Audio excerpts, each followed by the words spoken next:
क्रांती news, आवाज सर्वसामान्यांचा। फसवणुकीच्या गुन्ह्यातील 2 फरार आरोपी जेरबंद।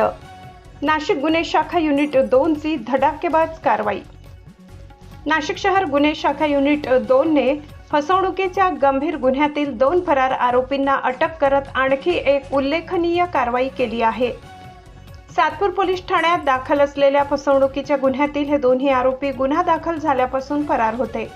पोलीस आयुक्त संदीप कर्णिक, पोलीस उपआयुक्त किरण कुमार चव्हाण आणि सहाय्यक पोलीस आयुक्त संदीप मिटके यांच्या मार्गदर्शनाखाली फरार व पाहिजे आरोपींचा शोध घेण्याची मोहीम सुरू असताना गुन्हे शाखा युनिट 2 ला गुप्त माहिती मिळाली। त्यानुसार ध्रुवनगर मोतीवाला कॉलेज परिसरात सापळा रचून पोलिसांनी दोन्ही आरोपींना ताब्यात घेतले। अटक करण्यात आलेल्या आरोपींमध्ये आनंद बद्रीनाथ भट्ट वय 60 राहणार अशोकनगर सातपूर नाशिक आणि राजेश कैलास विश्वकर्मा वय 38 राहणार समतानगर सातपूर कॉलनी नाशिक यांचा समावेश आहे।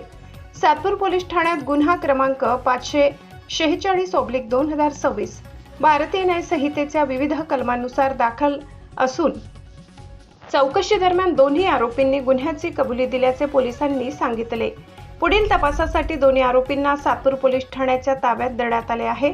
ही कारवाई गुन्हे शाखा युनिट 2 चे प्रभारी अधिकारी सहाय्यक पोलीस निरीक्षक हेमंत तोडकर यांच्या नेतृत्वाखाली डॉक्टर समाधान हिरे, सहाय्यक पोलीस उपनिरीक्षक मनोहर शिंदे, पोलीस हवालदार चंद्रकांत गवडी, वाल्मिक चव्हाण, प्रवीण वानखेडे आणि तेजस मते यांच्या पथकाने यशस्वीरित्या पार पाडली।